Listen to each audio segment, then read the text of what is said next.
kind of took away in terms of improving that going forward? Well, I mean, they're big up front. They did a good job up front. I thought we adapted really well. I think they do some things. They brought safeties down. There's a lot of stuff trying to keep Jalen, I think, out of the run game element as well.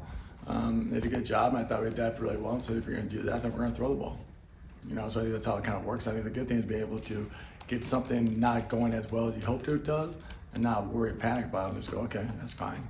Let's go to the next step, and got going. So I thought that was the positive about it. I thought they were good up front. They got some push.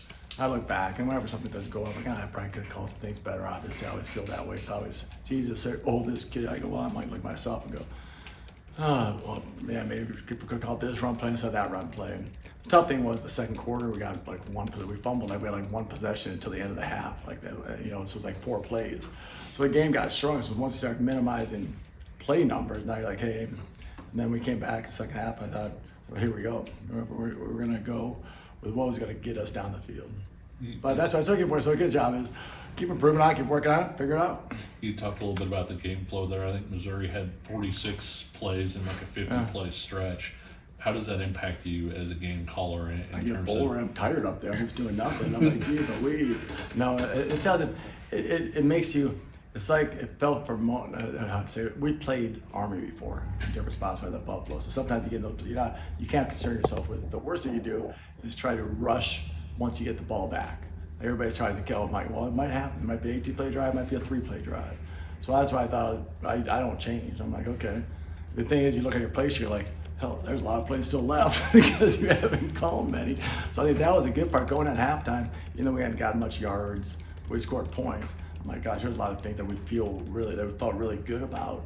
And we might just have to come out and go get it, go and get after it. So that kind of kept the plays we had there. We felt were like the really like go get them type plays. We had them and had allowed them at the end, which thank goodness. You don't know how long those drives are going to last when you're sitting up there waiting and being bored, like you said. But do you, as it kind of goes on that way, do you find yourself communicating more with Jalen or whoever? Yeah, with our coaches, kind of like, hey, in case you start getting ahead, going, hey, this looks like this is happening. Right. Hey, start preparing for that next quarter. Start preparing, get a little jump start and head at halftime. Hey, if we don't get to these plays, let's make sure we can talk about these plays. Let's make sure, kind of start creating that second half list. Okay. Because your first half list, you still a lot left there too. Mm-hmm. Now you say, do you finish the first half list? Or hey, these are the plays you kind of save for the second half sometimes. Hey, maybe we just got to combine those two. So it kind of gives you a chance to kind of reconvene, kind of reconfigure how you're doing things.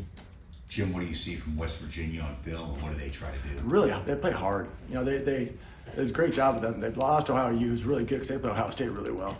And then they come back and play hard against Penn State. Penn State against Pitt. Their defenses, I thought, was really good. I think they run around and play really hard. Like they're very multiple in what they do. You'll see some 3 downs, you see some 4. You watch 3 games, you'll see some 3 downs, some 4 downs, some 3 safeties, 2 safeties, 1 safeties. I thought their front 7 runs around really well. They try to cause chaos, and they try to cause they have good blitz stuff, so you gotta make sure you're prepared for that kind of stuff. I thought they did a really good job of playing hard, trying to cause confusion offensively. You gotta do a great job, because if you look at their numbers, they've gotten to the quarterback, and they've caused turnovers. So 2 things that we gotta make sure we don't let happen.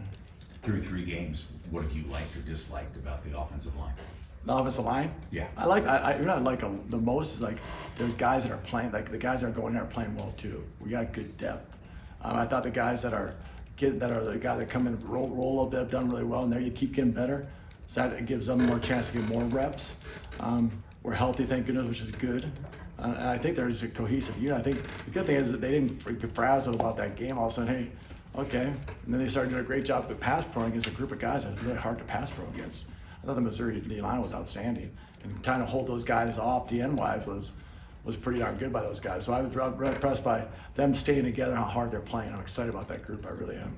What was maybe a big focus for you guys offensively during the bye week? Like, where do you feel like is kind of the big step forward you're hoping to take? I felt like finishing, meaning like we're low in third. Like the stats, I'm a math guy, so I can make stats sound however you want them to. I can do it all you want. But I always tell the guy, they said points are the most important things. Like we needed to score 40. What did they score? 41-31. We needed to score 42 points somehow. End of story. It doesn't matter if how you're doing it, but statistically speaking, like we got to get better on third down. So we try to emphasize that. End the game, those still situational decisions. End of the half, we go out of bounds, and ends up giving them a drive that all of a sudden, craziest thing, they get a penalty, you don't think it's gonna happen, it ends up happening, they score points. And the end of the obviously the drop pass and fourth down and third down, but even getting the ball back in the pick, we're down 10. You still like to fix that and just get a drive going, and then have an opportunity to hopefully get a score and get a onside kick. So I thought the end of game situation still came back a little bit that I thought we were getting better at, that didn't go as well as we needed. Just we got to keep working on. So that's kind of those third downs, those things. We keep drives alive. I think we're doing a good job being explosive on first and second. I think the times we aren't, I think we need to do a better job on third down. Because obviously one bad third down, just like in that game, we get that third down and it's like maybe they don't have a 18-play drive, but all of a sudden, because you never know when you're getting the ball back. So we got to maintain drives when we have a chance to.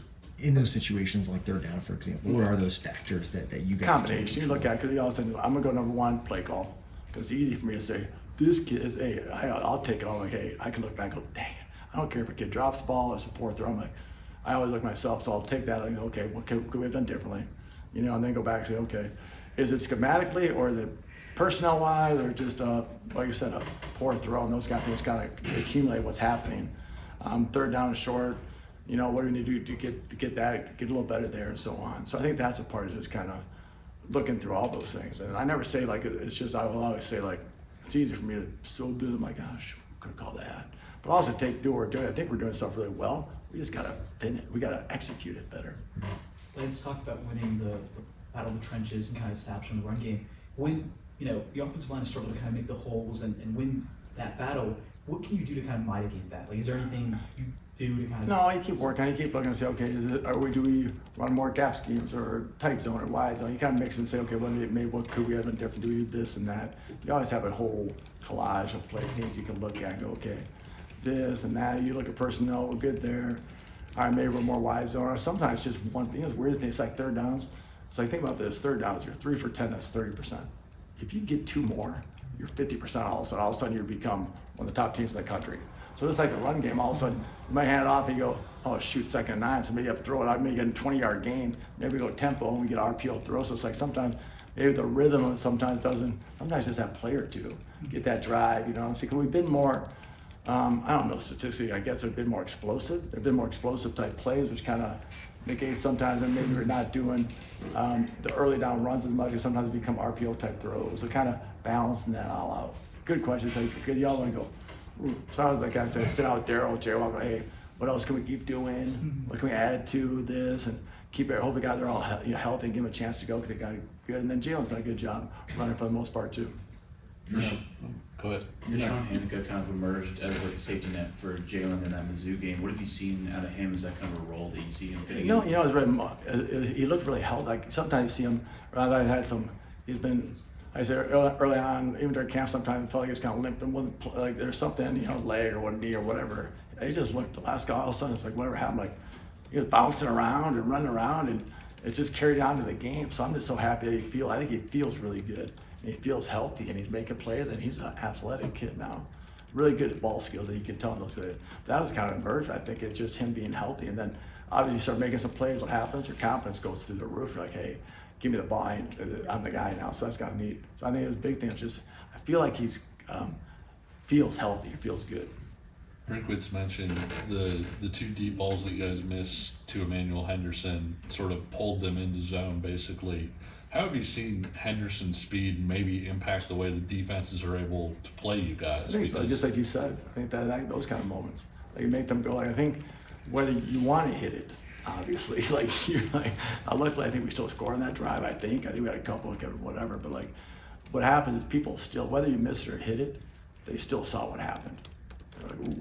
So at least it puts their thought process of, hey, make sure maybe know where he's at, or hey, we gotta make sure we know. It might back him up a little bit. It might make him do something else which help other guys. Always, if you have a guy that can do that sometimes, or maybe they double it, or maybe they keep the safety towards him, then helps everybody else. So I think that's a big impact of him doing that kind of things and showing it. It helps everybody else around him. Jalen's had kind of a stellar start to the year, especially compared to last year.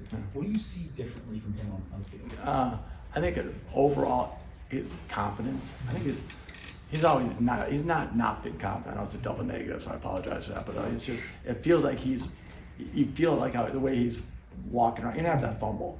I'm like, so I was like, oh, darn it. And then it came, then in the half to end grade, we came out and then played really well the second half for the most part until the very end. I think that I think he's always shown the ability to bounce back, but not consistently. I feel like that's more of like things happen. He feels that he knows. I think he knows what's happening, where I'm calling, what's going to come next. I think that kind of helps too. It made a little feel for that and saying, hey, I'm not giving in. You know, it's going to keep coming, buddy. Like, you know, like obviously sometimes I feel like a missed throw. Well, I don't know it's coming again. If it's open, like we're going to find it, figure a way out. I think that's where I think he knows. I hate to say it, but like he's bounced back well. He knows he's going to get another chance to be, and he's got to keep doing that. Obviously, we still got to keep working on things sometimes, mechanically, speed and stuff. But like I think that's where he feels. I so confident with the offense and his ability to bounce back.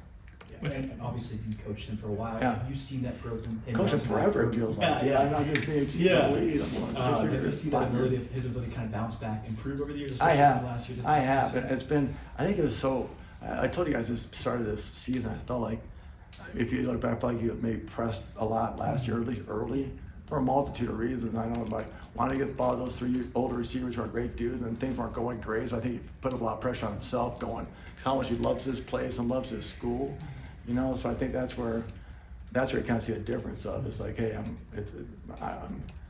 I'm good. I don't have to worry about that. And I tell him, I go, just play free and fast. I go, whatever's going to happen is going to happen. Play's going to be called. You got 6 seconds. Give me the best 6 seconds of your life. Enjoy it, love it. Just do everything you can. After there, take a deep breath, and let's go do it again. West Virginia has a new edge rusher who they just got eligible. How do you prepare when like a key guy gets added partway through the You season? don't. You maybe do some background check of where he's from. You know where he's from or what's happening, and then sometimes figure it out on the run. No, you do. You get some run, and you always prepare.